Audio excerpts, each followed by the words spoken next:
Hey y'all, Melissa here with you today with another quick tip for you.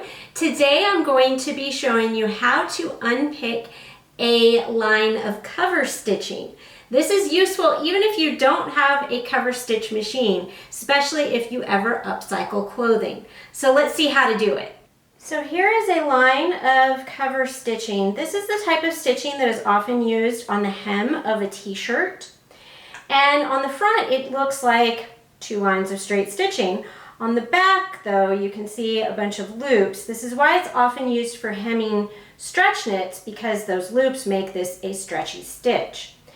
To unpick a line of cover stitching, first you need to figure out which way did it go through the machine. And usually the cover stitching is going to be closest to the edge that would have been on the right going through the machine, because there's less space to the right of the needle than the infinite space to the right of the left, because the fabric can just, fall off the machine on that side.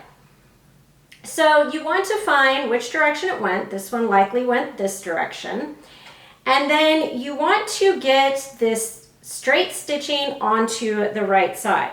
So you can do that by using your seam ripper to cut through a stitch in each row, and then unpick the stitch next to it so that you've got your stitching on the right side. Okay, I'm going to just pull out these two stitches down here. Toss those out of the way. Okay, so I've got threads on the right side. On the wrong side, I want to find the looper thread, and then this is really easy. You just hold the top stitching threads on the right side of the fabric. One's short, it's hard to grab, and then you grab the looper thread and it unravels. It only works though if you're doing this in the opposite direction from the way the fabric went through the machine. So like if this was the end of the stitching, you have to go from that end. This will not work if I was trying to do it this way.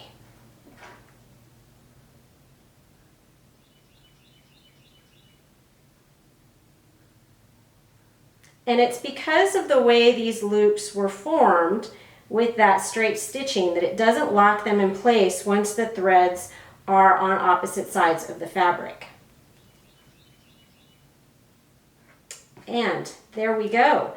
If you do a single thread cover stitch with that chain loop on the back, that can be really good for basting, because as you can see, it is super easy to remove all the thread if you unlock those stitches from each other at the end.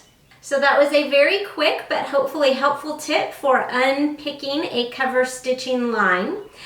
Check out this playlist for more tips, tricks, and sewing questions answered. Hopefully you'll find more helpful stuff there.